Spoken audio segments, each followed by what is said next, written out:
Hey, salut, c'est Mathieu, le French Physio Ostéo. Aujourd'hui, j'aimerais qu'on parle des contractions musculaires et les différents types de contractions musculaires qu'on peut avoir, les modes. Donc, on va nommer isométrique, concentrique, excentrique, pliométrique. Peut-être que vous avez déjà croisé ces termes-là et que pour vous, ça a l'air du barbare. Alors oui, c'est notre petit jargon pour dire en fait des choses très simples. On va prendre le cas du biceps.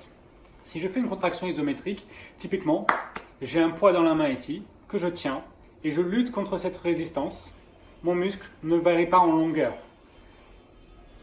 Isométrique. Maintenant, si ce poids-là, je le ramène vers moi, je suis dans un effort de raccourcissement musculaire, je suis dans une phase concentrique. L'inverse, si maintenant je vais ce poids-là contrôler la descente ici, je serai dans un mode excentrique.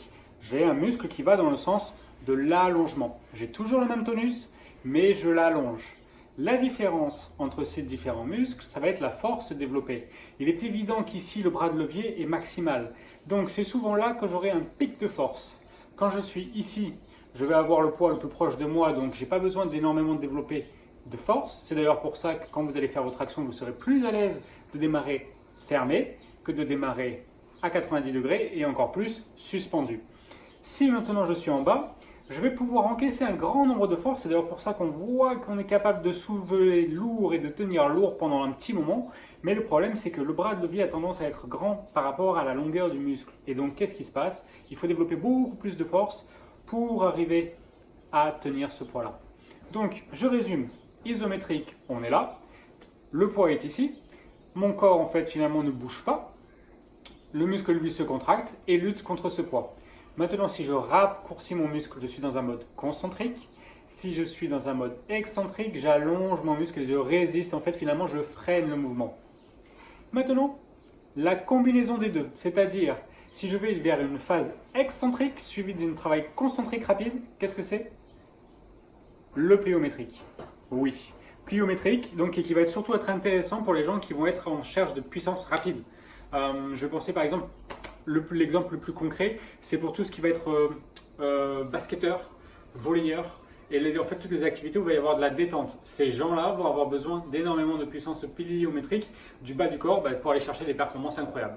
Je vais faire juste aussi un petit laïus, un petit stop sur le rapport entre agoniste, antagoniste. C'est des muscles aussi, enfin c'est des termes qu'on rencontre aussi de manière générale dans la littérature, et peut-être que si vous l'avez déjà entendu parler par certains coachs qui vous parlent de travailler d'agoniste et d'antagoniste, mais finalement qu'est-ce que ça veut dire?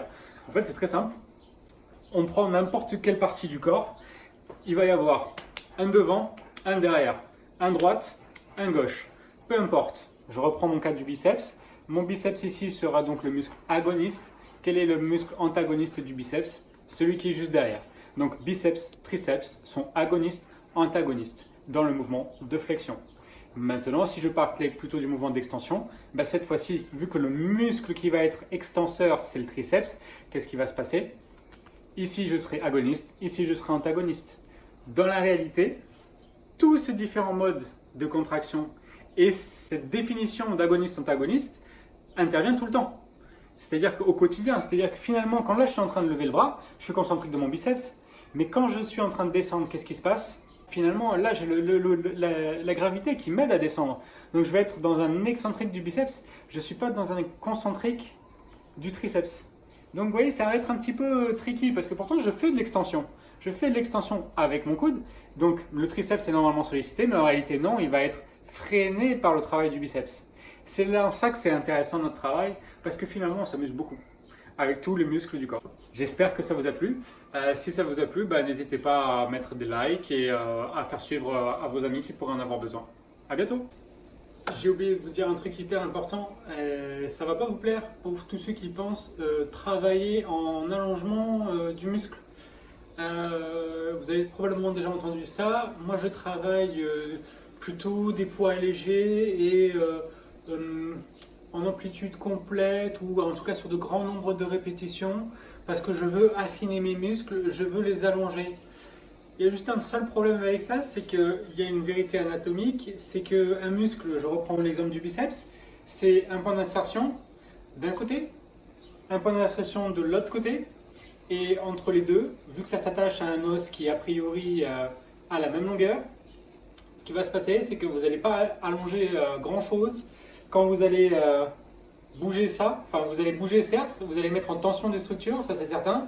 Par contre, est-ce que vous allez allonger le muscle, étant donné qu'il s'attachera toujours au même point A et toujours au même point B, ben, vous n'allez pas allonger grand chose en revanche. Hein. Par contre, vous allez avoir l'impression de tirer dessus davantage. Ça oui, mais vous allez allonger que dalle en fait. Encore une des croyances qu'on a, mais à part du coup changer le point d'insertion sur l'os, je vois pas très bien comment on peut faire pour allonger un muscle.